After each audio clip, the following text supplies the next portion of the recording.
On today's episode of the NerdNest podcast, we're going to talk about the possibility of an Xbox handheld, the fact that Phil Spencer is very interested in making one. We're also going to talk about the idea of whether or not the Steam can end up on Xboxes and maybe even that Xbox handheld. Plus, we're going to talk about whether or not we think that the Orange Pi hitting $500 is going to make a dent, as well as the games that we've been playing and some upcoming games as well. So if that sounds good, let's get started. This podcast is recorded using Riverside.fm, which makes it super easy to have studio quality recordings and lightning fast editing. Riverside is a virtual studio that makes recording and editing at the highest possible quality available to anyone. All you have to do is give your guests a link, and Riverside does the rest. Riverside records each participant as separate audio and video tracks, which means everyone on your podcast is going to look and sound great. You can download those tracks separately, or you can use their dedicated editor to fine-tune your podcast. You can edit via selecting text just like you're editing a document.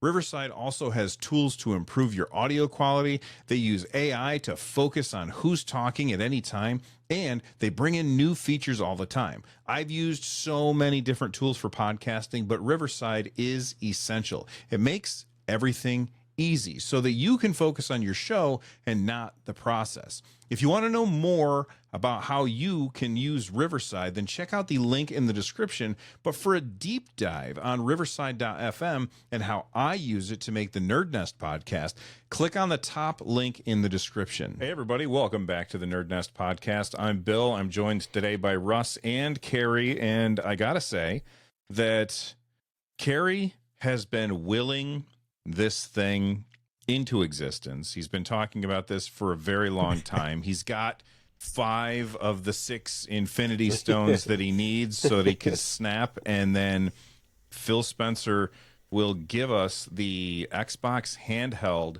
that Carrie has been talking about for ages. In fact, it seems like Carrie is not the only person thinking about this, because Phil Spencer said that he cannot stop thinking about the idea of an Xbox handheld. Carrie,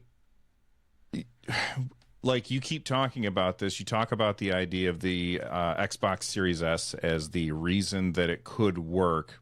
Can you quickly recap your thought process behind this and then tell everybody to go watch the video that you posted 2 years ago?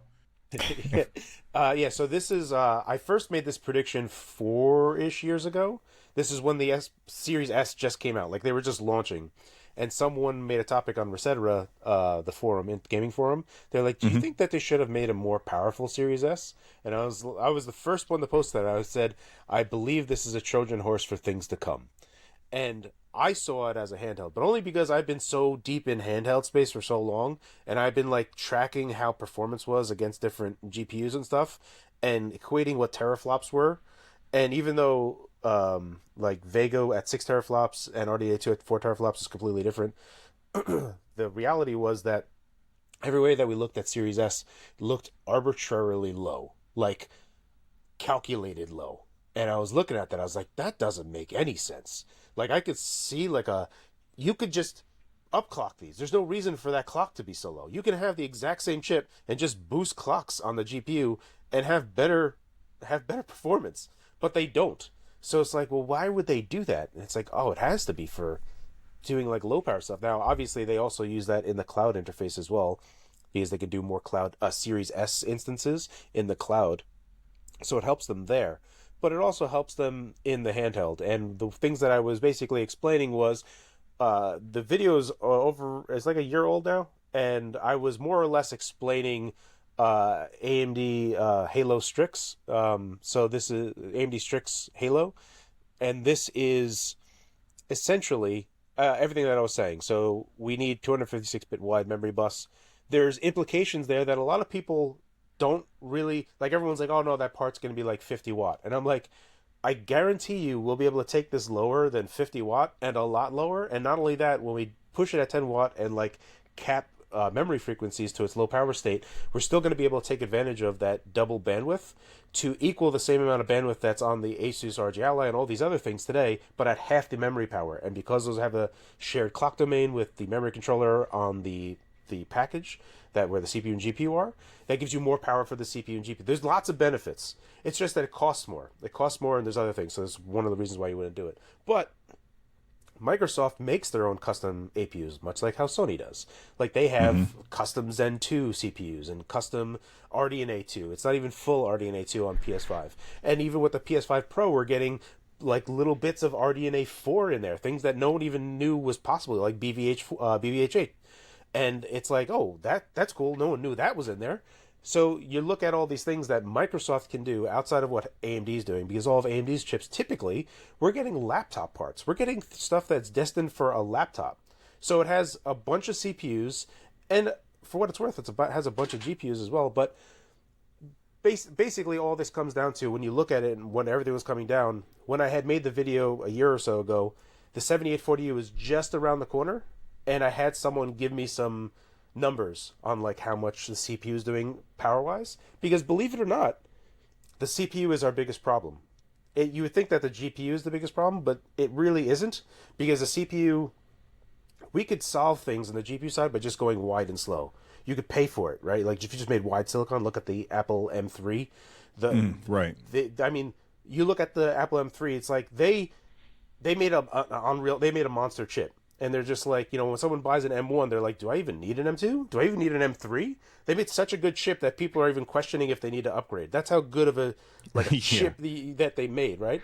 MKBHD still edits on his M1 Mac. Yeah. And he does like 8K videos to do like, it's crazy how powerful those chips are. It's not like they're doing any magic. They're just doing everything to the max. They're min-maxing all over the place. It's like, oh, CPUs, let's put a crap ton of cache in the CPUs. Oh, GPUs, let's make it 256-bit wide for the Pro and 512-bit wide for like the Max, Schmax, or whatever it's called.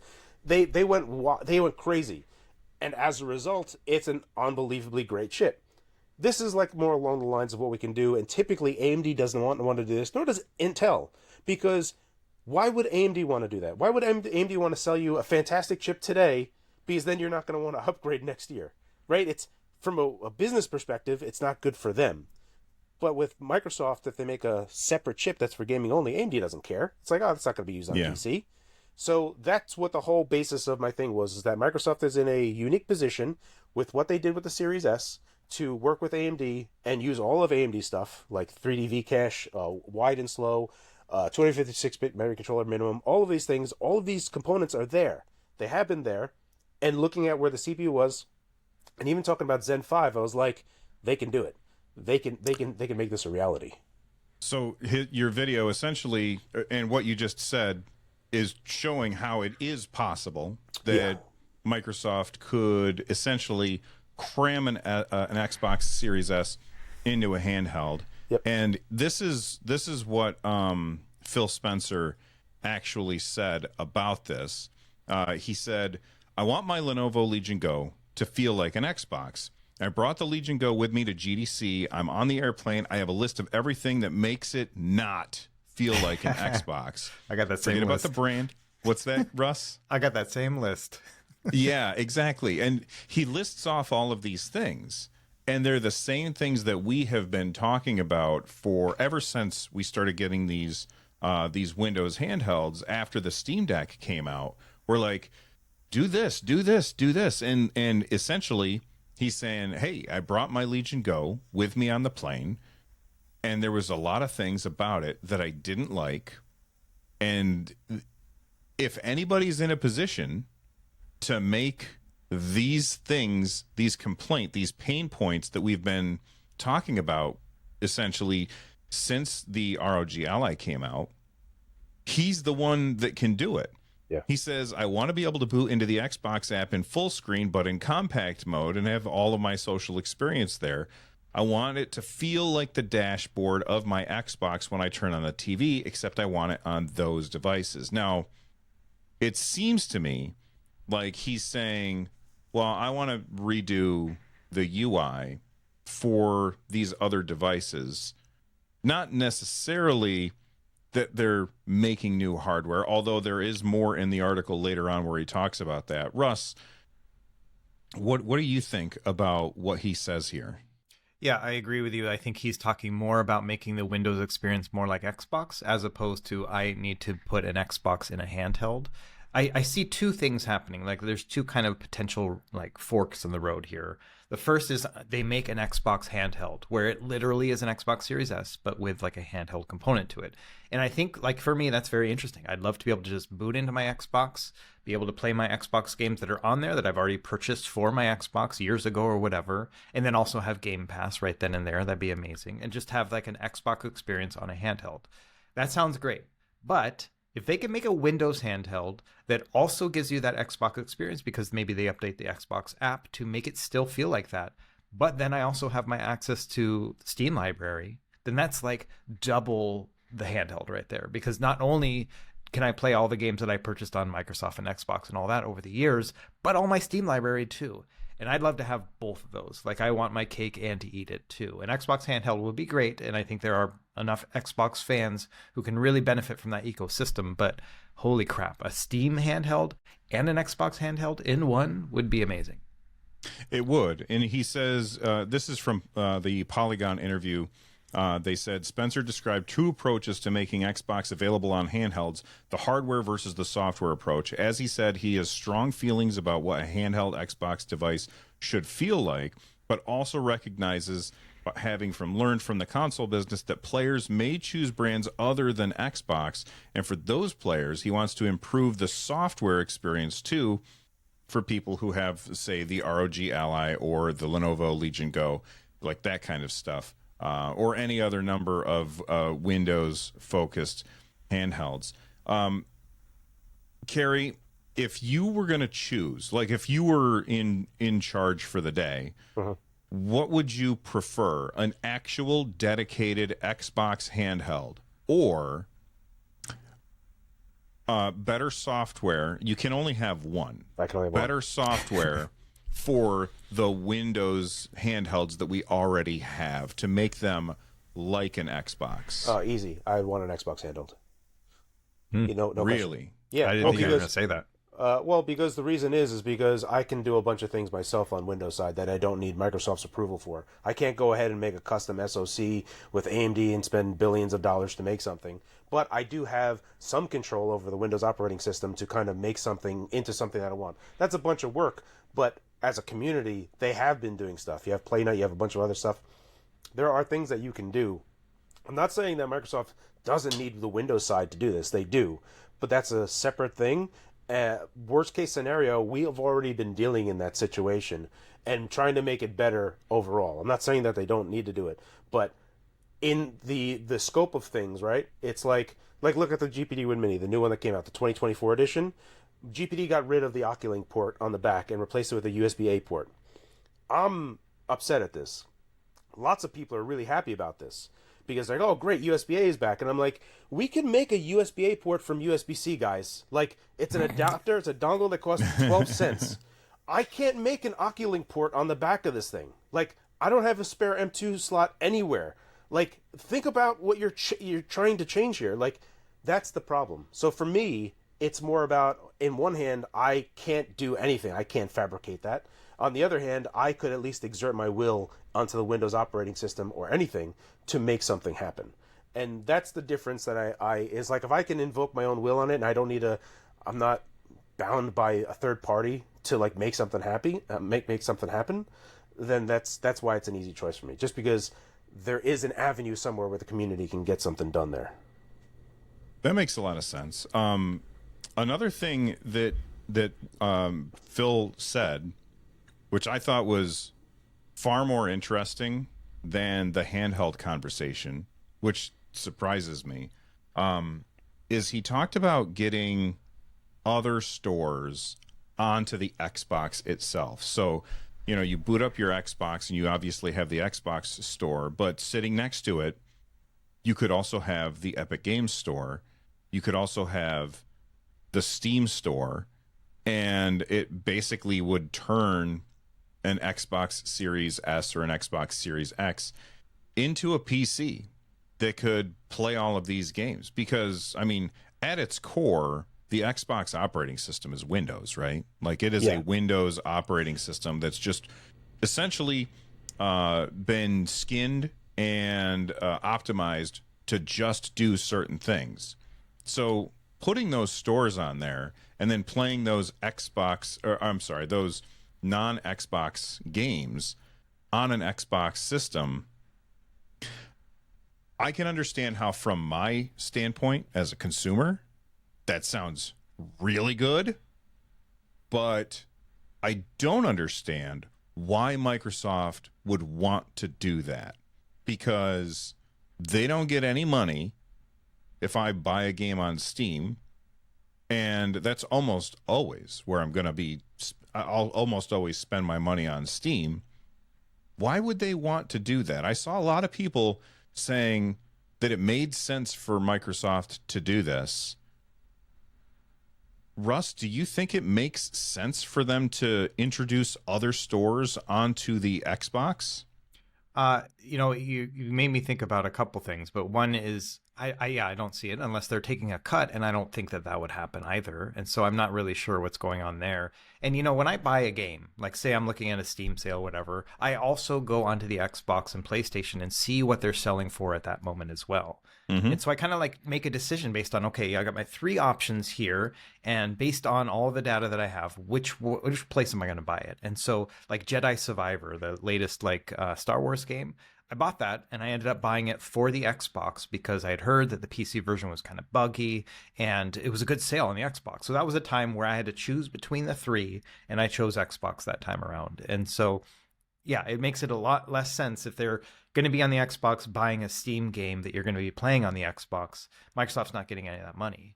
But it also makes me think about the idea of an Xbox OS, so that they could install this on like a Windows machine and have Xbox OS. And if it had Steam integrated into it, that would be amazing too, right? You'd have your Xbox experience, Microsoft controlled, optimized, and then also you could go and play your Steam games on it.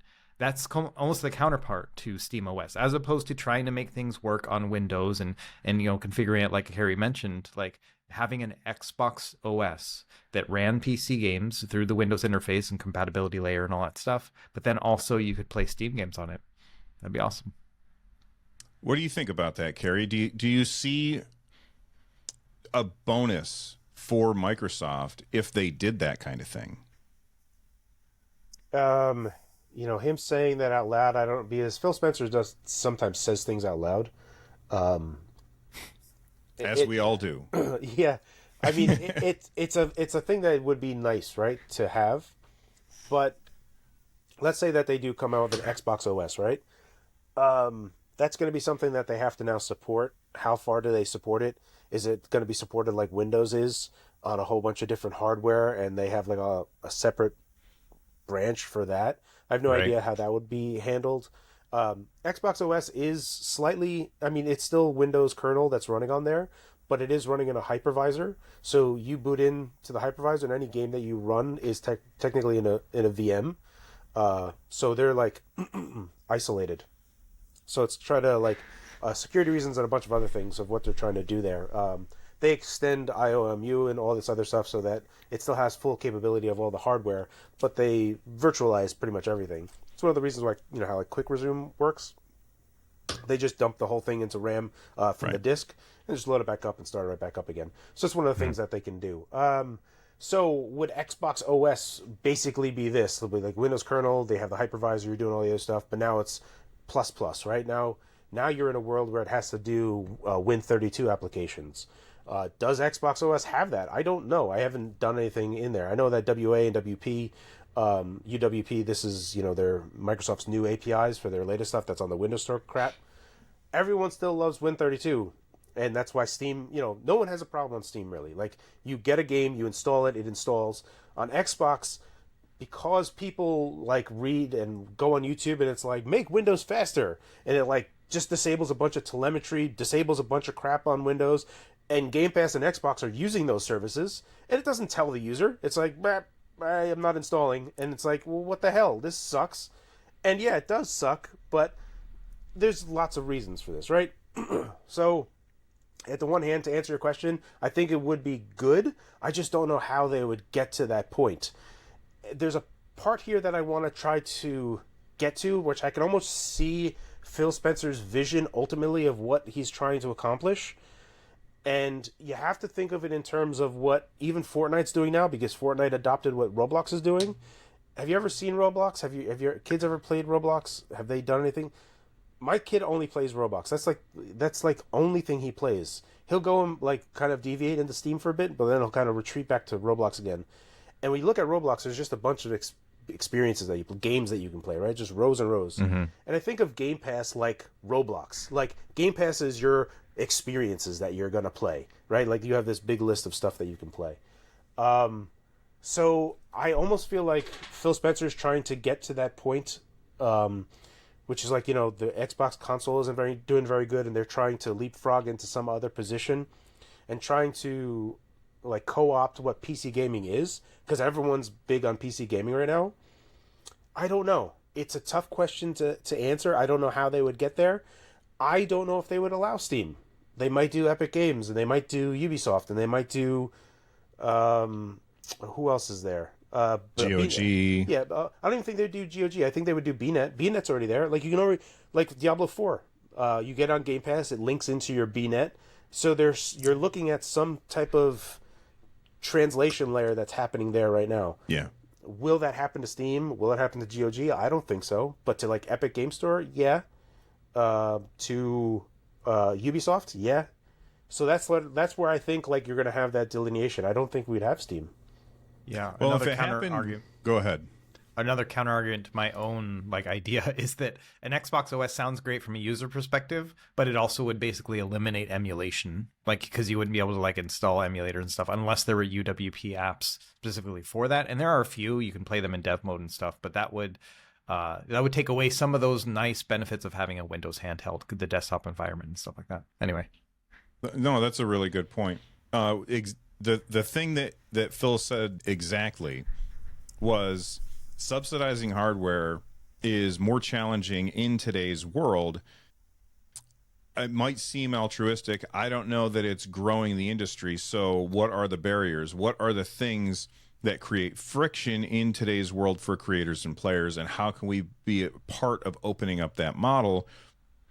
If I want to play a game on a gaming PC, then I feel like I'm in more of a continuous part of the gaming ecosystem as a whole, as opposed to on console. My gaming is kind of sharded, is what he says, to use a gaming term, based on different closed ecosystems. So basically he's saying it's kind of a pain when I want to sit down and play a game. I have to worry about where did my friends buy it, and like, am I going to boot that up on my Xbox? Am I going to boot that up on my Steam Deck? Where am I going to boot this game up to play with my friends? And you shouldn't have to worry about that, is what he's saying. Which he's saying all of the right things, but I still don't understand how, like, I guess what he's saying is right now it's really hard to subsidize the cost of the hardware. So why even bother? Like, we're not making enough money from doing it that way. So right.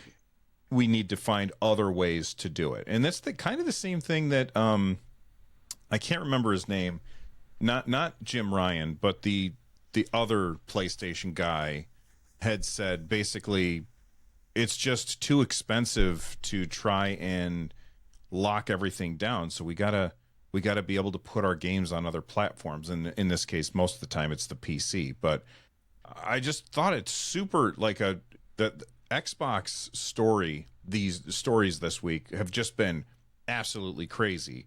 The idea that handheld, and the idea that we could get other stores on the Xbox. I guess the last thing that I would say, you guys talked about whether or not Steam would show up on the Xbox. I think that if Microsoft opens it up to the Epic Games Store, they would probably also open it up to like anybody who feels like it. Because think about how many free games are given away on the Epic Games Store. And people claim them all the time and then never play them. I know I'm guilty of that. Although I most of the time I just forget to claim them. But like that's a lot of games where suddenly, well, I'm not going to buy it. I got a free one. I get all these free games just for linking my account. If they're going to let Epic Game Store on there, why wouldn't they do Steam, you know? Yeah. Yeah, I guess you have to think about it in a few different ways. If so subsidizing hardware, the problem with getting away from that model is gamers are the worst. And I mean that They are. and I mean that in a loving way. But like it's been a long problem, right? It's been a very long problem, especially like when PC gaming handhelds back in the day, like the GPD Win 2 was the best PC gaming handheld we had that was small and a handheld, but it was $650. And people were saying, "Why wouldn't I just get a Switch at $300 and do, get a mobile gaming experience?" I'm like, "Well, you can, but then you can't play a bunch of PC games, and you can't do emulation, you can't do a bunch of other stuff." And they're like, "All right, well, if I want a PC, why wouldn't I just get a gaming laptop for $700?" And I'm like, "Well, you're not going to bring a laptop with you and bust it out on a bus and like start playing it like it's a handheld." Like these were the the things that kept on coming up all the time. Very They similar. make arguments that are not related to the argument that you're making. Yeah. So Microsoft is going to have this real bad problem for themselves if they get away from, let's just say that they come out with the Xbox Core OS, right? So they're still doing something with platforms, but people can build their own Xboxes. I don't know how successful that will be because now the cost onus is on the people that are building it. But now you're going to have the same real conversation because Sony is the winner in the console space. You look at the PS5 Pro, that's going to, I think it's the next evolution of where they are, but it's not like it's that ginormously more expensive for them to do. So it's going to be like $550 or $600. And when you look at that, you're like, man, I'm getting a whole bunch of machine for $600, and they're going to be still putting themselves in like a losing situation. If they're still trying to sell Game Pass, right? If they're still trying to push Game Pass, they need to still be in that game, and they can't not be in that game. Saying that I can understand where he's coming from. It is a hard thing, but then again, Microsoft also has like $3 trillion, so I don't know what the hell, like, just like Hard to feel bad for them. yeah, like, I mean, Sony's doing it, and they have like a fraction of what Microsoft has. I get that they are like the market leader, and they know that people are going to be buying consoles, and the console space has been flat. It has been, like, I mean, you look at PS2, it sold like what, 150 million, 160 million units, and a lot of people are buying those as DVD players. The Switch is like 140 million units. That's super successful in console terms, but in terms of like everything else, it looks like flat. It looks like there's no growth, and everything sucks when that happens for any investors and all the other stuff. And unfortunately, they have to think about those people because that's where funding is going to coming from and all this other stuff. So it's a difficult thing. I'm not saying that it isn't difficult, but if Microsoft does this, right, they're going to find themselves not slowly, almost immediately, just like, well, I guess we're a third-party publisher now, and we just, like, Game Pass is going to have to just evaporate because whatever people have that are just going to slowly go away. That's where they're going to find themselves. I personally think that an Xbox handheld, because it's a personal device, that it also kind of doubles the amount of units. Because like how many Switches do people have in households? Oh, yeah. You know what I mean? Like A lot of people will share a console, but a lot of people won't share a handheld. Exactly. So Yeah. you can almost double, like, I'm not saying double, but you can get more units out there, 50% more, if you know that you need at least two because you have a family of four, right? You're like, oh, Right. I have to get him one, I have to get him one. But before, it's like, oh, that's in the living room, so just find a way to play together. So that's where I still find it, and I think the handheld, especially with smaller silicon, the cost is there, all the components are there. They can have something that plays Series S in a handheld state, plays something better than Series S when docked, and I think that's going to be very, very important, especially when the Super Switch comes out, March 17th, 2025, because at that point, that's when people are going to be like, well, I'm going to either invest in Nintendo's ecosystem or I'm going to like do something else. It's going to be pretty critical. Whatever happens here is going to be a very tumultuous time. And that brings me to a message that was sent in from at Harry Potta on Twitter. I asked for questions from people, and he said, what do you guys see the future of gaming going? Do you think it'll be more handheld gaming, or do you think household consoles will continue to be a thing? So, I mean, for me, I don't see consoles going away. It's just people want to play games on the big screen, and I understand people would like to be able to take their games with them, bring them home, and dock them. Yes, Nintendo does that, but it's extremely limited in power, and a lot of devs don't really care about how much power you have, and they like look at Dragon's Dogma, like no optimization was really done for that. I don't want to say no optimization. It needs some more optimization done, according to how people have been playing that. So do you think handheld is going to be more prevalent? With obviously Nintendo's next system is going to be a handheld. We don't know that for sure, but I can't see them abandoning the handheld. And now Microsoft is possibly doing a handheld. There's rumors that Sony's been working on a handheld. Russ, do you think handhelds are going to replace consoles?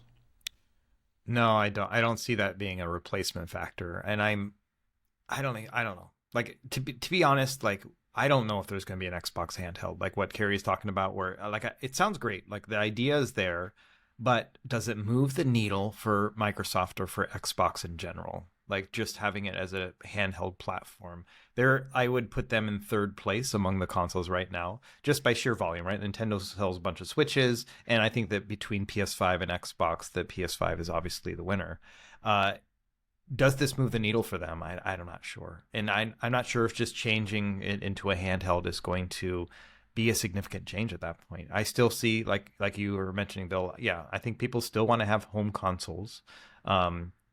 I don't know if that's an older generation thing. Like, I don't know if 20 years from now, people won't care about that. But for me, it's like, yes, I have a TV, which means I will have a home console underneath it. You know, I don't know if that'll be a thing in the future, but yeah, I'd love to have a handheld Xbox. I think it'd be cool. I like the idea of it being dockable and make it more powerful or whatever it happens to be.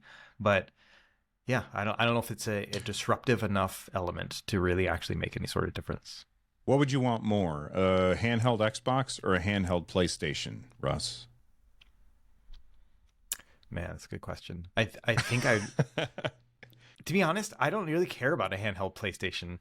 You guys are going to hate this, but I got a PS Portal, and it works just fine. I don't hate that. Carrie hates that. I was on Team Portal, and mine arrived broken. So, as far as I'm concerned, I have a handheld PS5 already.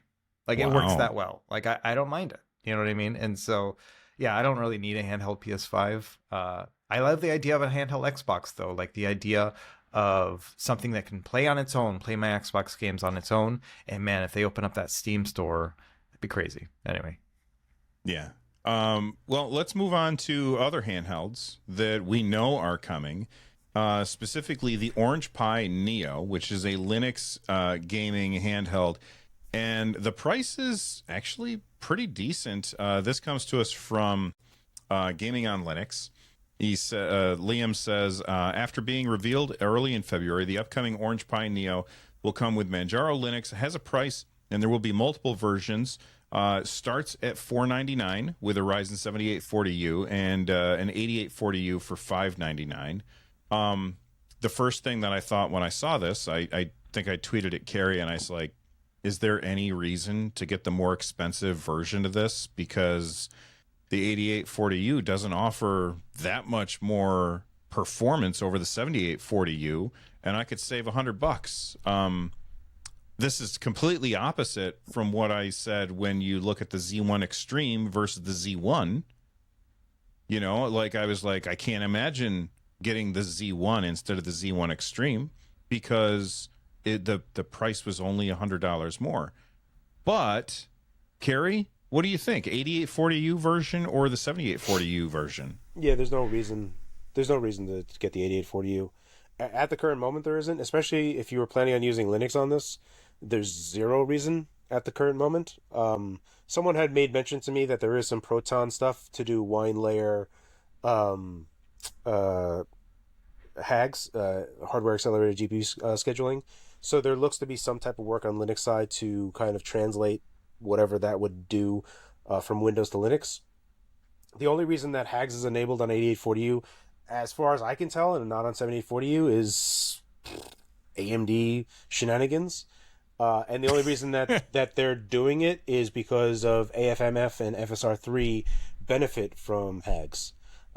So you want to have HAGs enabled to make FSR3 and AFMF work a little bit better. So, or at least be not as much of a performance hit that would be noticeable. So looking at the stats of the Orange Pi Neo, Neo, I think that's just what it's called, Orange Pi Neo.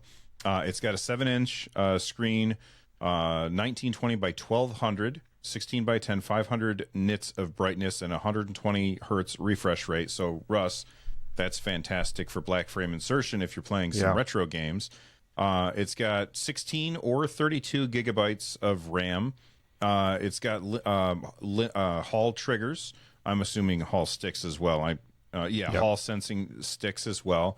It's got a 50 watt hour battery, which is the same thing that's what's in the Steam Deck OLED, right? 50 watt hours. It is, but it's 2S1P, not 3S1P. I don't know what that means. You want to tell everybody what that means? Because it seems like you're just making up letters. 2 series, 1 parallel versus 3 series. So it's 7.4 volt versus 11.4 volt or whatever, 11.7 volt. But put that into terms of like the consumer experience. Why do I give a damn? You don't. Okay. You don't. Okay. Don't worry about it. I don't care about that. Yeah. Okay. Comes in white or black. I have to say, as a content creator who has to take photographs of the ROG Ally, I will not be buying a white one because the white one, it's always a pain to get a good picture of that. The black, the Steam Deck coming in black always looks better in my thumbnails than the ROG Ally. Russ, what do you think about these stats and a $500 price? Yeah, it sounds good on paper, but this is a new handheld, and there are so many things that can go wrong with a new handheld.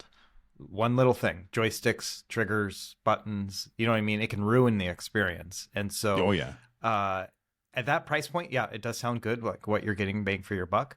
But also I have seen the ROG Ally Z1 Extreme go on sale for around that price point as well. And so I don't know. I personally...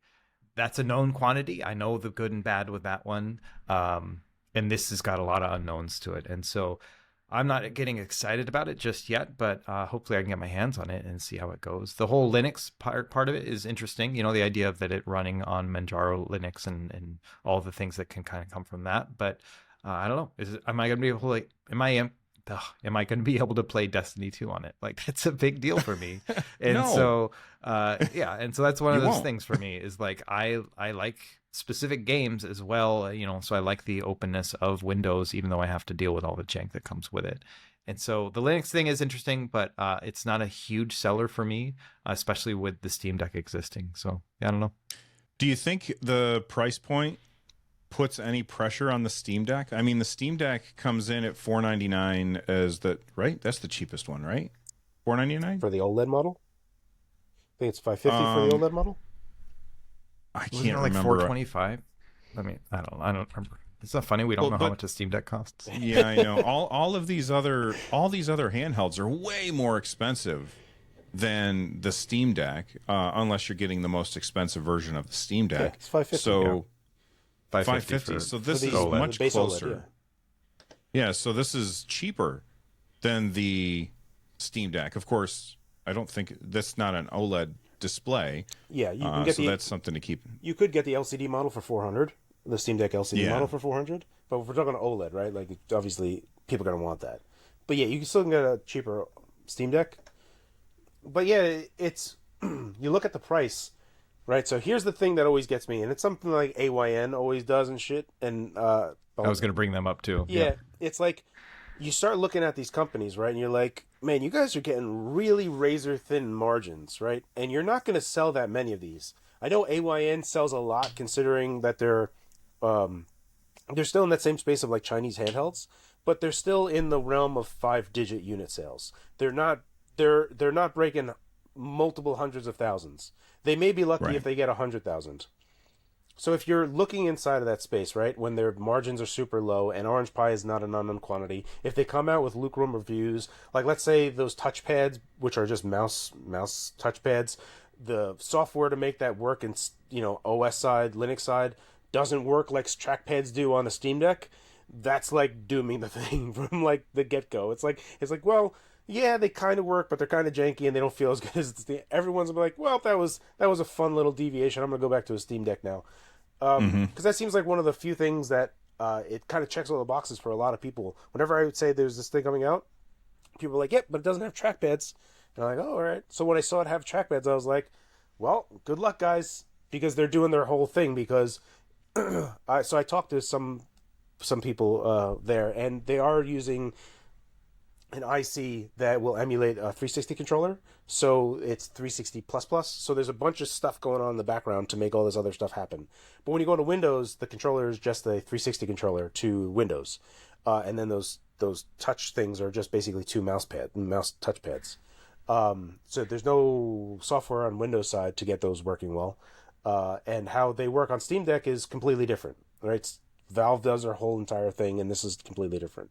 So going back to what Russ said, that whole layer, it really is going to matter. But the price of what they're getting at that 7840U, 16 gigs of RAM, everything else in there, I have to start wondering, like, how much are they actually making on this thing? Because it's got to be razor thin. If you factor in, shipping and all the other stuff, I know that they're making some profit, but after manufacturing and doing all the stuff, this is razor thin. And we already know that Valve has razor thin margins on the Steam Deck as it is. But they get the benefit of getting 30% or whatever, 20 to 30% of game sales on Steam. So they have the whole console, like, loss leader type of thing where they could do the subsidized price on console, which is a huge deal for Steam Deck. And it makes everyone's... This is why, going back to what I'm saying, if Microsoft does this, they're going to rock the whole ecosystem, and it's going to be worse for them. Because, again, gamers are gamers, and they like, oh, that's a PS5 Pro? That should cost around $500. And it's like, no, it's absolutely insane. You shouldn't... No, Sony's losing money on this, guys. Like, no, it shouldn't. Like, so when you look at these other prices, it's curious to me, and I don't know how they're doing it. And the part here that gets me is, how is support going to be? How is other things going to be? Because that is going to factor into that cost as well. And that's where things get curious. I think that those trackpads, like, they're poorly positioned as well. Like, it's not going to be comfortable to use it. It's like the Ayaneo Kyun or whatever. Like, that thing had trackpads, and they were terrible. They actually took away from my experience because my right palm would touch them, and they would be used as an input, and there was no way in the software to turn it off. And all of a sudden, like, I'm shooting the gun in Doom Eternal when I don't want to, And so that's my worry about this kind of setup, too. There are so many unknowns. There's so many ways this could go wrong from a company that's never made a huge handheld PC like this. Yeah. Makes me a little worried. Yeah, I'm looking at my Legion Go, and it's got a trackpad, and it's not like I was very excited when I saw that this thing had a trackpad. I was like, oh, cool, because then I can still use it to do the cool on-screen menu thing that Valve does with Steam Input. All I got to do is load up Steam and set it up as a Steam Input thing, and it does not work that way. It's just a way to kind of skate around on the screen. Yeah. And I just let go and I touch the screen instead. If your trackpad doesn't do what the Steam Deck's trackpad does, then don't put a trackpad, because it's just not useful enough. Yeah. Without that Steam Input stuff. And if it's only seen as a mouse, if the software only sees the trackpad as a mouse, then it's just not going to get used for very much anything. And the fact that they have two trackpads on the Orange Pi, right? They do, right? Yes, am I remembering that correct? Yep. Yeah. They have two trackpads on there. That seems like they're going for what Valve did with the Steam Deck. And I get what you're saying, that they look like they're down a little bit too low. But if you're just using them for menus and stuff like that, then I think that that's fine. I almost never use the trackpads for actual gameplay. It's usually used when I'm using it to bring up a little on-screen menu that will, like, press the M key to open maps or switch to a different weapon. I don't use it for, like, aiming very much. But I know that there's a lot of people out there that do. I think that could work But with Carrie saying that it's just a mouse, then get it out of there and save some money. Yeah, the price is still super attractive, so I know that there's a bunch of people that are still going to be interested in it because it's the best that they can get for a price that's very competitive. It remains to be seen. I didn't get any word if it was portrait or landscape. It leads me to believe that it is portrait. So that's fine in Linux world. There's no real, who cares? On Windows side, it does present itself as a problem. If you want to, there's going to be some games where something just happens and you're just like, well, that sucks. And then you have to go and fix it. But yeah, the pricing is, I have recommended people, I made an Orange Pie video. And I said, rather than spending $100 extra to get the 8840U, just spend how much more to get the 32 gig RAM model. Because then you can go to like 8 gig UMA buffer size and have 24 gigs of system RAM. And that's an overall better investment of money. That makes that makes a lot of sense. Let's take a break from news and talk about what games we've been playing. I have been playing more Final Fantasy VII Rebirth. I'm not going to get into anything at all about it. Just going to say I'm probably on chapter 10 now. Things are getting really weird in the story, and I cannot wait to find out where it goes. In the early game, I was doing a lot of, I'm going to do everything in the zone, but the story is getting more compelling at this point, and so it's pulling me along a lot faster, and I'm starting to leave quests behind and just say, I don't care about that quest. I want to find out what's going on with this story because there's some really strange things that are happening that are different than the original. There's some absolutely amazing and heart-wrenching moments that have happened, and it's not the ones that you're thinking of, because I haven't gotten to the ones that you're thinking of, but there's some really emotional moments, and I gotta say, the voice actor for Barrett is knocking it out of the park. I'm loving his character as he has developed over the course of these two games so far. And then same thing with Cloud. Cloud has he's had this character arc that I'm appreciating as I play through. So I'm loving that game. I can't wait to play more of it, but I don't want to spoil anything, not even mechanics for people. It's really, really great. I will say some of the mini games are pissing me off. I don't want to do some of them because they're just kind of irritating. Russ, you've been playing Castlevania Symphony of the Night? Mm-hmm. On what? Yeah, so on my trip, I got back from Japan, almost a week ago at this point. But during the trip, that's the game that I played the most on my Odin 2. So just PS1 version, and I was implementing cheats and stuff just to make it less grindy feeling, even though I think it actually is pretty well balanced just on its own, My only disappointment was that I mostly was playing it on the airplane where I've got no Wi-Fi or whatever. And there were times where I'm like, gosh, I need to look up a map or something because I don't know where to go next. It doesn't do a very good job in telling you that. I love the freedom of it. But all the same, there's moments where it's like, okay, well, thanks for all the freedom. I don't know where to go now. You know what I mean? That happens with me in Metroid sometimes too. But that's been about it. And it's been fun. I think the mechanics of it are bothersome to me sometimes. Oh, we just lost Bill. No, I'm still here. Just you guys keep going. I don't know what just happened. Okay, no worries. So I'll keep going. But anyway, the mechanics of it, actual gameplay, bother me sometimes. When you get hit, it punishes you. You're not only do you fall back a little bit, but you can't do anything for a couple seconds, and it's just almost reminding you, hey, you just screwed up.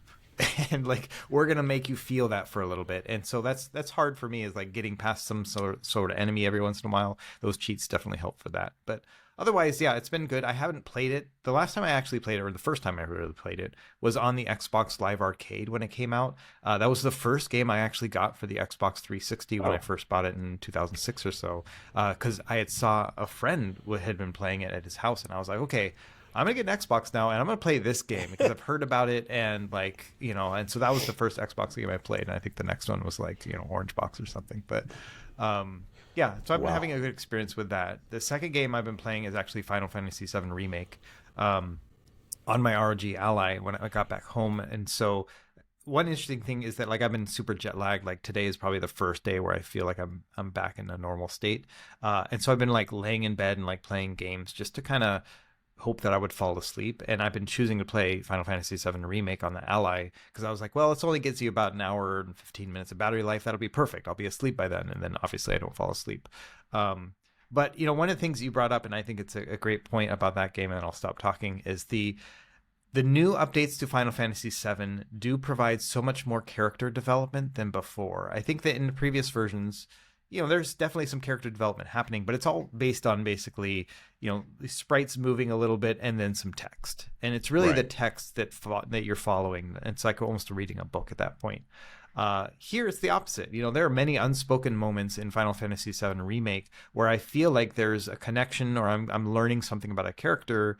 And it's not because I'm reading something. It's because, you know, facial expression or just some sort of mannerism that just couldn't be done back in the day with the PS1. And so that's been a really interesting thing. And so I'm actually looking forward, like hearing, you know, Barrett has some character developments, maybe not so cringy. That sounds pretty interesting to me. So maybe I'll jump into that after I'm done with the remake. What chapter are you on? 16 now. So I'm almost done. Oh, okay. You're like right there at the end. Yep. Carrie, what have you been playing this week, or are you too sick to play? No, yeah, I actually played a bit of Horizon Forbidden West. Man, that game just looks beautiful. Gorilla game. What have you been playing it on? I started playing on the Steam Deck, and I put it on the GPD Win Mini as well. And I'm trying to test out Mesa 23 versus 24 on Steam Deck and see what type of, if we can just like gauge quickly what type of performance improvement we can get, if any at all. Because Forbidden West is kind of a bit too much for the Steam Deck. But so far in the beginning, it's been more than fine. So I've been playing on that. But yeah, just kind of been like going through the paces, crafting arrows and stuff, and just going through the story of it. And I just find myself stopping a lot of times and just like, wow, that looks really nice. Like I just like do like a slow pan of like just looking at the scenery. Yeah. It looks phenomenal. So even like knowing you're like I'm running on a 15-watt package power machine, I'm still incredibly impressed. So what also Nixis has done, Nixies, the PC porting house, they did an amazing job bringing that over. So a lot of credit for them for how much work they've done, because it's already apparent even for like a launch day title. I know some people have given it some problems, like saying like cutscenes have like a performance dip, but I don't care. Like, you saying that the cutscene, the part that you don't play at all, has a performance dip? Okay. Like, I don't know why that's a big deal, but I guess it can be jarring, but I don't think I would be like, oh, this game's unplayable. Like, that wouldn't even happen. Apparently the patch came out and already fixed that, so I'm glad. But yeah, so that's one thing that I've been going through. The other game that I have been playing... I got back into Diablo 4 because it's on Game Pass now. So I'm playing on my Xbox. And I was just playing on my couch, and I was like, man, this game's so much better. I also didn't do hardcore mode because I didn't want to be like, I'm hardcore mode, I got to be at my desk, and I have to be like, in it to win it. So outside of hardcore mode, I'm just like /kill / loot. And, if I die, like, okay, no big deal. Let me just go back and get my stuff. I'll pay 1,000 gold to fix all that up.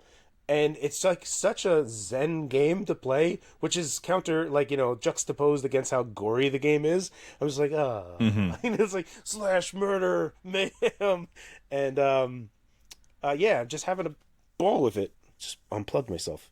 I'm having a real good time with it. So I have like a level 18 barbarian on Diablo 4 on Xbox.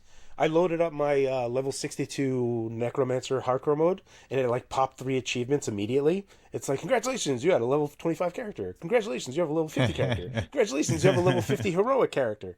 And I was like, sweet. But it didn't give me a bunch of other ones that I totally did. And I was like, all right, well, whatever. I'll play through it again. So, you mentioned Diablo 4. I saw some stories recently. I haven't loaded it up in a couple of months. And I saw a couple of stories recently that were saying basically it's a whole new game now. Yeah. And people are saying it's so much better than it was before. What are the have you particularly noticed that, like, okay, this is what it should have been at launch, and what exactly did they change that everybody's excited about? So, my heroic character couldn't go into season 3 because of what he was in, right? So when I created a new character, I went into season 3, and I skipped the campaign because I had already beaten it. So they just kind of plot me in the open world that I can go wherever I please, and I'm kind of going through it from that direction where you kind of already did the end game.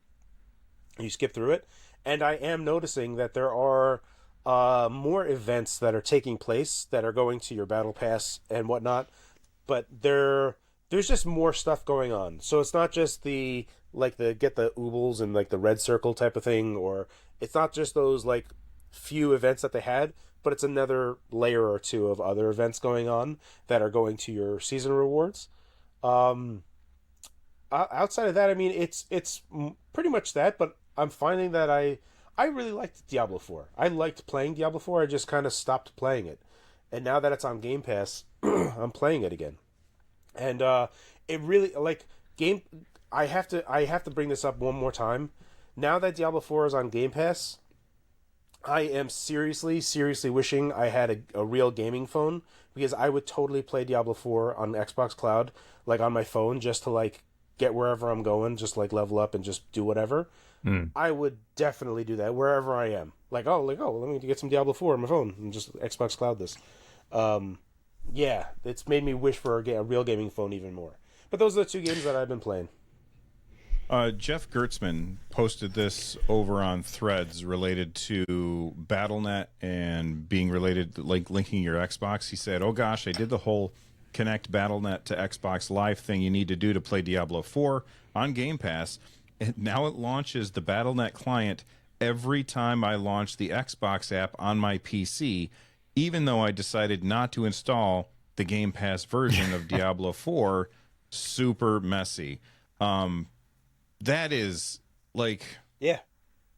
Now that Microsoft owns, and people might hate me for saying this, but now that Microsoft owns Activision Blizzard, I think that they either need to throw the Xbox app in the garbage or throw the BattleNet launcher in the garbage, right? And just have one, or merge them somehow so that you don't have these two things, because it's yet another example of stumbling blocks and friction on a window when you're playing a game on Windows. Yeah, it's not that's big of a deal, but it still sucks, right? Like, it's like, why are you doing this? This is silly. And when people say to me like this is why, again, I would rather have an Xbox handheld, because just a better Windows experience means I'm going to have more of this crap that I'm always going to have to think about anyway. There's a reason that I heard was that they wanted to continue to have these two things coexist just in case they need to. Basically, it's still a vertical merger, meaning Activision Blizzard is still its own thing, so they can't dissolve one or the other, and they have to coexist in this space. On Xbox, it's completely seamless. Like, you have zero idea what's going on. It logged me into my thing automatically because I had already logged my BattleNet stuff previously, so it already knows my Xbox Live username, gamertag, and I didn't have to do anything. It just automatically worked, and I was like, "This is a proper console experience that I was looking for." So I just jumped straight in, and the cloud works like that too, and it's more. I'm fine with it because it's like a thing that I come to expect with stuff, but it's really not good. It's like. I'm not going to defend it. I wouldn't defend it. Microsoft needs to do way better on a lot of different things. I mean, hell, they need to do better on sleep mode. Like, dear Microsoft, if you're going to make handheld better on Windows PC, let's make sleep mode better, because modern standby is garbage. Just use it, please. Use your own product and for like a day. And it's like, oh man, this could be so much better. What have we been doing? Yeah, every single time I play a game on my Legion Go or my ROG Ally, I shut the game off when I'm done. When I'm playing a game on my Steam Deck, I just hit the power button and I don't think about it. And it makes it a lot better. Yeah. Another game that I've been playing, so we had the Steam sale recently, and I bought a bunch of games because I'm weak and I couldn't help myself. So I saw that Final Fantasy VIII Remastered was on sale for, I think it was $3, so I ended up picking that up. And I've been playing a little bit of that. I played Astro Duel 2, which I played at PAX, which was a very, very cool game. I also picked up Chrono Trigger for on sale on Steam for, I think that was $5. And I ended up picking up, even though I already had access to it either because of Game Pass or because of PlayStation, whatever it's called, Jedi Fallen Order. I ended up picking that up for on Steam as well. Yeah. And Shapes and Dragon's Dogma, the first one, not the second one. So those are the games that I picked up, but I've launched Final Fantasy VIII, and that's the one that I've been playing on my Steam Deck, though most of my time has been in Final Fantasy VII Remake, Rebirth. Nice. But those are the games that we've been playing. Let us know if you're watching this on the YouTube channel. Let us know what games you guys have been playing in the comment section down below. We got a game that got announced, and did you guys get to see the trailer for Marvel 1943, The Rise of Hydra? Did you guys get to see these? Yes. That's the one that's like that amazing cinematic thing, right? Yeah, it's Captain America and Black Panther in 1943, World War II. This game looks really good, and I cannot wait to get hands-on with this. It's developed by Skydance New Media. It releases in next year in 2025, and what they say about the game, I'm just going to bring this up on screen real quick for the YouTube people. It says, in the chaos of the war, worlds collide. Captain America and Azuri, the Black Panther from the 1940s, must overcome their differences and form an uneasy alliance to confront their common enemy. Fighting alongside Gabriel Jones of the Howling Commandos and Denali, a Wakandan spy embedded in occupied Paris, they must join forces to stop a sinister plot that threatens to turn the havoc of World War II and the ultimate rise of Hydra. I love Marvel stuff, so I'm super excited about this. It's just really strange that this is coming out, and we also have a Black Panther game that's coming out as well. But this one looks fantastic, and if I have time after the show, I'm going to try and get the footage and put it over top of what we're seeing right now. I don't know if I'll have a chance to do that before the show actually goes out. Russ, you said that you didn't see it because I think you were in Japan when they announced this. Mm-hmm. Are you interested in like this kind of game, or is it something where you're like, I'd prefer to just watch the movies or read a comic book instead? I just skimmed through the trailer while you guys were talking, and it looks interesting to me. I like story-driven games. It seems to be along those lines. And so, yeah, I mean, it's a unique story within the universe that I already know. And so it's something that sounds interesting, but it's all going to come down to gameplay, how it's going to run and all that kind of stuff. You know, I'm definitely more interested in this than something like, you know, like Suicide Squad or whatever with all the online stuff. Like, I don't want to play any of those games. just want to play a story game. And so this is up my alley, definitely. Everything that they showed in the trailer was in engine. And for the audio listeners, I'm doing a bunch of air quotes because in engine is, I hate it when games don't show gameplay, and when they show in engine, like, there's a lot of tricks that you can do to make games look way better than they will actually look when they come out. But this game does look gorgeous, and I love the setting, and I like the tone that they're going for. Carrie, are you interested in Rise of Hydra, or is this something you'll pass on? No, yeah, like even just the trailer itself, it was.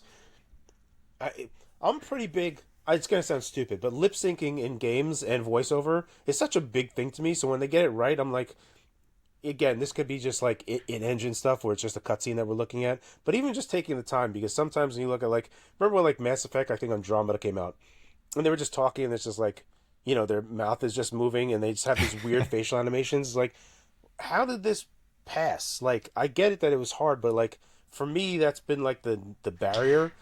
It's also the same thing of like climbing up ladders.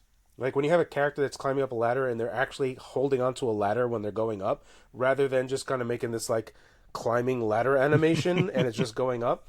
That's always been like a big thing for me, because if I see a game developer spend the time to like, oh, he's going up a ladder and he's like, you find like older Zelda games were very, very particular about, no, he has to be touching the bars of the ladder to be going up on it. So I'm always big on the little details. You know, like what was the Super Mario Wonder?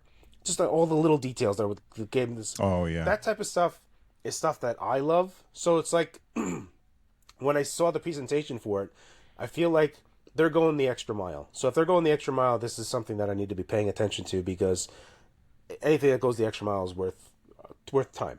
That's it. Yeah, it's a labor of love as opposed to getting the money out there. Yeah. Although, I mean, let's not be crazy. They're making the game because they want to make money. But yes, I also appreciate it when they go the extra mile. Speaking of money, Max Payne 1 and 2 is getting remade, and apparently it has the same development budget. And I just put this on the wrong screen, so it'll take me a second to do this. It has the same development budget as Alan Wake 2. This is according to IGN. I mean, I don't know how much was spent on Alan Wake 2, but it got all kinds of accolades last year, sorry. And I got to say, I never played Max Payne 1 or 2. That was on PlayStation 2, right? On everything. Mm-hmm. Well, Yeah. It was on everything? Yeah, it was on okay. PC, so. Oh, okay. Well, I didn't play it, and I heard nothing but good things about it. So the idea that it's getting remade means, hey, now I get to enjoy the newer version of it. Carrie, did you play the Max Payne games back in the day, and are you excited about the remake? I did, but I only played it for the bullet time stuff. So it's just like kind of just like and just doing the Matrixy bullet time stuff. I never played it more than just that. So no, I haven't put in any particular amount of hours. I was just like, oh, that's kind of cool. And like flavor's gone, and just like stop playing it. So that's as much as I ever did. So no, I'm not a big Max Payne head. Well, what about you, Russ? I played the first one on PC. It was like the first PC I owned back in like 2000, 2001 or whatever. And I remember like I was just so in over my head. Like I couldn't understand how to use a keyboard and a mouse at the same time, you know? Like it's so I was terrible at that game, but I remember the bullet time stuff, and that was kind of fun. I never played 2 or 3. I'd be interested in playing them now. I remember it being a pretty compelling story, you know, at least for the era. So yeah. I'm looking forward to it because I never played the originals, so this is one of those things that is new to me, and I like that they're throwing a bunch of money at it. It's fantastic that Remedy saw success with Alan Wake 2. Also, a game that I haven't played. I need to play that because it's got all of those accolades, and I loved the first one. It just, last year was too many amazing games that came out, just banger after banger after banger. I didn't have I didn't have time to play Alan Wake 2. So that's definitely something that I want to pick up at some point as well. I guess the last thing that I want to talk about today is the Nintendo Switch emulator. We had the Yuzu, and Yuzu got taken down. Nintendo pushed jumped in the ring and said, you wanna go? And Yuzu said, I don't think so. So let's not. And they settled, and millions of dollars went back as going to Nintendo, and Nintendo got all of the stuff. And then Suyu, the hilariously named emulator, came up. I believe that it is now gone already. This comes to us over from Overkill, and trying to put that on screen right now. It says that they got a DMCA takedown just days after the first beta of Suyu went live, and it got taken down. It was on GitLabs, and they had a takedown notice, and then they followed their standard protocol for when you get a takedown notice. You take that stuff down and you ban all of the accounts that were, well, get the latest gaming news in your inbox, I guess. But anyway, what do you think about that, Russ? This is like, I know you were in Japan, so you didn't have a chance to put out a video about this. So it got removed from GitLab, but they just went and self-hosted it instead. So it's if you just go to the suyu.dev website, that's their website, you can just download it. And I actually did download it when I got back and tested it on the MSI Claw because I was doing a bunch of emulation testing. So I did that and Ryujinx, and Suyu is just Yuzu. Like, it's the interface, everything. I mean, they've changed the logo and stuff like that. But I have not seen anything that like is moving forward. It's just an ability to play Nintendo Switch with a Yuzu type interface right now. That's the only main difference. The big thing for me, I'm not too worried about Windows emulation for Nintendo Switch because Ryujinx is going well, and they've been improving their user interface. Like, that's the one I ended up showcasing on the MSI Claw. I'm more concerned about the Android side, like, because Suyu does not have an Android build of Yuzu forked or anything else like that, at least as far as I can tell. And so that's where I'm like putting most of my like attention to in terms of seeing what's going to happen next, because playing Nintendo Switch on Android is pretty amazing.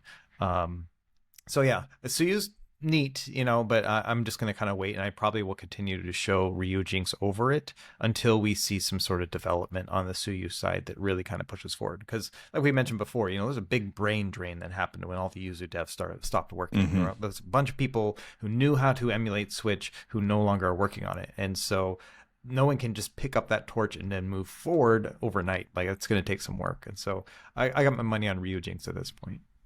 Have you tried it out, Carrie? No. The problem, like what Russ was saying, was for Suyu, what they have to just type more Switch emulation in the code. They're still missing that's commented out right now, so you just want to uncomment that, and then it'll just get better, more development. But no, yeah, the Suyu thing, whatever. Okay. I don't really have any opinion. I'm basically the same where Russ is. It's nice that they've recompiled it so you can get, I guess, the latest early access build of Yuzu, so you can have like a place in time of where they stopped. So it's still very, very featureful, just most likely not going to get any improvements. Ryujinx, for what it's worth, has always been more accurate, which has not been as performant as Yuzu has. So I still like that Ryujinx is still going forward and didn't get touched. So let's hope that nothing changes there. Well, I mean, if you're a dev that's out there making emulators, don't take any money. Like, that's the thing. I can't remember who it was, but somebody had posted that, yeah, we're watching all these people, and we can't go after all of them, but the ones that are taking money, yeah, we're going to go after them. And it makes a lot of sense. If you're making money on it, that's the thing that's going to trigger people to, lawyers to say, well, we can get some of that money. One thing that I'm curious about, like you said, it's basically a Suyu is a fork of Yuzu, right? Yeah. Yeah. Right. So Nintendo owns Yuzu now, don't they? Like, but it was open source. And so if somebody forked the open source project, I think it's fine. Nintendo owns like the URL and the domain and stuff for Yuzu. Okay. And I know they took that stuff offline, but I don't think they can own open source stuff. Like, that's not how the licenses work. And so I think that they're still within their rights as an open source dev, to do this kind of thing. But yeah, what they do with it in terms of like the, navigation around security measures, that's always going to be the issue there. And I just looked. Ryujinx has a Patreon up. Yep. And they've got 4,000 members. Yeah. They're making money. And so they're pulling in about $2,000 a month, according to just looking at the Patreon page. But there's nothing associated with like you'll get something out of this other than early access to progress reports and support on Discord. Like, that's all you're going to really get. And so, yeah, I don't know. It's definitely a gray area right there. If I was a dev and I was making a Switch emulator or any emulator, I would just have a donate to my PayPal if you'd like button. And that's where I would stop, But yeah, but I think that the PayPal donate button, no one clicks ever. Oh, they will. Yeah, absolutely. Like if you think about, so, the emulation station developer for Android, we've talked about this before, like he was not getting any money for any of his project. And so he said, okay, well, I will funnel all of that through Android and make that a paid app one time only, $5 or whatever. And that'll like compensate for all the work that I've done on Windows and everywhere else and Mac. I mean, he's got all these ports everywhere. If you go to that, like he's pulling in like $6,000 a month right now on Patreon, which was pennies before. So it is absolutely working for him now. And I think people are happy to pay that $5 to get that experience too. So win on both sides, basically. That's a significant amount of money. It's like what, $70,000 a year kind of thing, to be developing. And that's pretty awesome. And I can understand why developers like the idea of being compensated for their efforts. Now, there's always the whole like old school emulation thinking where it's like, well, no, if you're going to be making an emulator, you're doing it for free for the community kind of thing. And I get all that too, but at the same time, people got to eat and that's their time. And right. There's always going to be a balance. So like a real bizarre thing. It's like, yeah, super genius. Do this for nothing and all the time. Right. Everywhere. Always. Yeah. Like, and respond to my messages. Yeah. When I send you a message, you better respond right away and tell me how to fix a thing. Yeah. Right. I lied. I got one more thing. We had a question, a comment that somebody had sent in on the previous episode. And they said, we were talking about incentivizing Valve incentivizing people to buy games on Steam, and they said, well, what if Valve did that for developers and optimizing their games for the Steam Deck? If a developer supports the Steam Deck and makes sure that their games run at a certain frame rate, at a certain quality, then Steam could cut their cut down to 20% instead of 30%. Do you guys think that Valve should do that in order to get more devs to use this as their target? And by this, I'm holding up the Steam Deck for the audio listeners. What do you think, Carrie? So there's a few things that we have to like kind of take this approach with. Number one is Valve already has a flexible payments structure depending on how many you sell. It's hidden to us, but for some of the big time sellers, they actually lower that amount. So not everyone's doing the 30%. Also, so on top of that, on going along that route is that even indie developers can like make like 10,000 Steam keys, which Steam gets a big fat donut of, and then they can sell it on third party websites like GMG, Green Man Gaming, and other stuff, Fanatical. They can sell it on those, right? And Valve doesn't get a penny of that. They can also just do it directly on their site or give whatever they want to do. So Valve is super flexible in that area. However, when we think about the very large games, Valve has already been like picking and choosing. So you look at Cyberpunk when it released in 2017 or 2018, whenever it released, before the Steam Deck existed, Valve actually did work on the Proton layer to get it to run better. And this was only on gaming PCs, Linux gaming PCs. And you're like, well, what the heck, why are they doing work on there? They did it for God of War. They did it for Elden Ring. But Elden Ring just happened to exist at the same time that the Steam Deck came out. So it just was like this beautiful unison of like, hey, look, you just get the latest Proton version and all the stuttering that you see on PC doesn't exist here. And it's like, oh my goodness, that's amazing.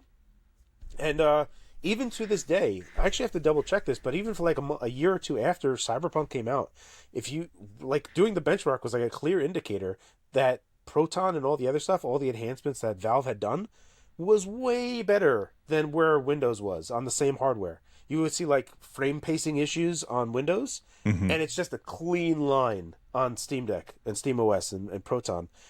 So Valve already does the Proton layer, and they will single target games that they think are worth it, something that are going to be big headline titles. They already do work on there. So saying to get a game developer to do work on there is kind of interesting. I think that I don't know if Valve would like work with them. I think it's like Valve can see wishlist data, right? They already know what big sellers are going to be. They're like, oh, there's got a bazillion wishlist on this game. Let's talk to these guys. So they got all the metadata that they want to like kind of finesse things to make sure however good they need to make it. But yeah, there's Valve's doing a lot on Proton. and they already have singled out certain games where they made the performance much better. Having the game developer do it themselves, that's cool, and I think that Cyberpunk 2077, they made a Steam Deck preset. So you go in the graphic settings and yeah. That's terrible though. Don't ever use that. That Steam Deck preset is garbage. Terrible preset. But along those lines, oh, you know who else? Durante. Do you know who Durante is? No. Okay, so back in the days, he's still prevalent. Dark Souls comes out for PC and it's jank. It only runs at 720p. I think it's locked at 30 FPS. Like just this PC port that was just heinous. And Durante comes out and just fixes it all up. They can do any resolution you want, frame rate uncapped, and everyone's like, base Durante and all this other stuff. This is mods. This is a patch to Dark Souls, but not by From Software. By this dude Durante. So he creates this. He creates a company where he helps a lot of Japanese pubs and developers. So a lot of Xseed games use his company to port his PC games, and as a result, they've been better. A few of his games actually reference the old GPD Win 1. It says GPD Win 1 preset. You can just go boop, and that makes all the settings for running in a handheld state.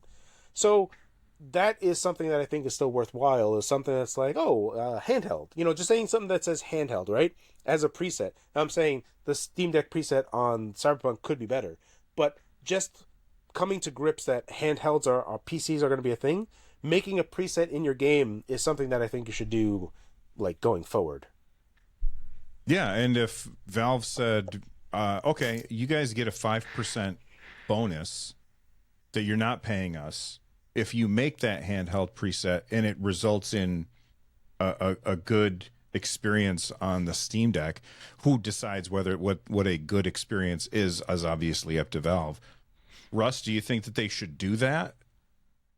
Yeah, I don't. So I'm putting on my government employee hat that I used to wear, when I was in the military. When people come with these nice ideas, you got to think about, how is this going to work, right? So is Valve going to hire somebody to manage this program? Is somebody else going to take time out of their day to determine, yes, you now get the 5% discount, that kind of thing.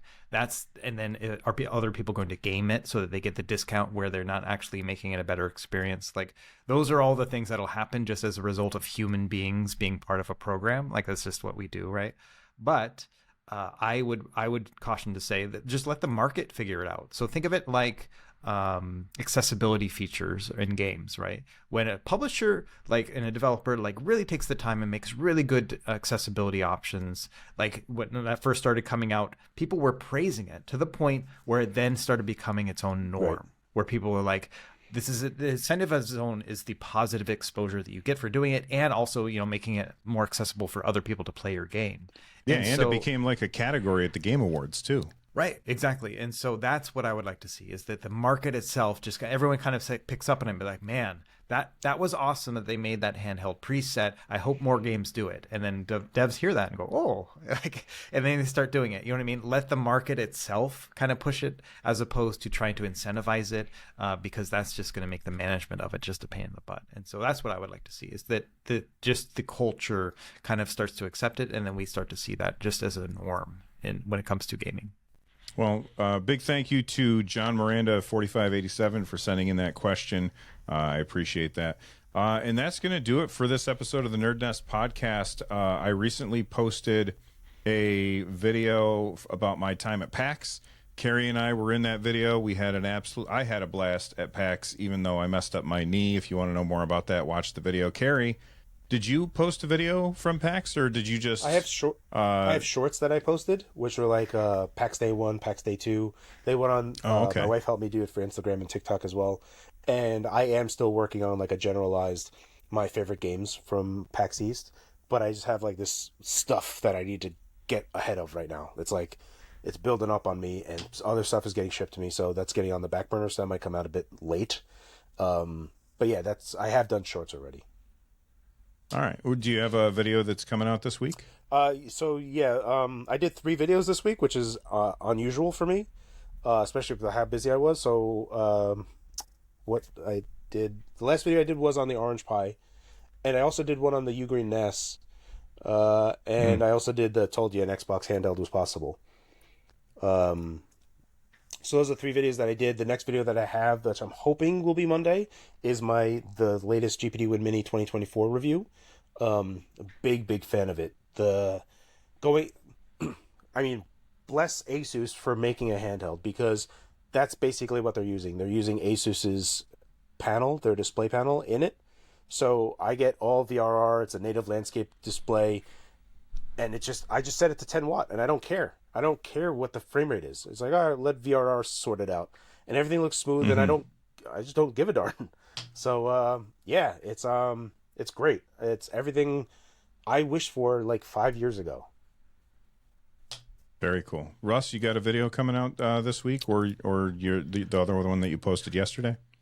Yeah, so I did a video on the MSI Claw emulation. I just felt like Kerry did such a good job with his review, kind of eviscerating how it is right now, that I was like, I don't want to make a video that's going to be the same. And so I was like, let's at least test something that might be pretty good, and that's going to be the emulation parts of it. Given the fact that we have so many CPU cores to work with, like maybe that won't be the same poor experience like we had with PC gaming. And sure enough, yeah, like for the most part, other than some compatibility issues with Xbox and 360 emulators, most of it played as good as I was hoping, or at least as expected. And so it still definitely pulled a lot of power, but that was an interesting video to make, and then I'll make my review. I don't know. I'm going to give it about 2 weeks for them to do a software update, and then I'm just going to go for it and do a Kerry style review where I say, just how bad is it? Let's go. And so, so I'm waiting on that. So that'll be coming, but not this week. I did get the new Ambernic, like RG35XX.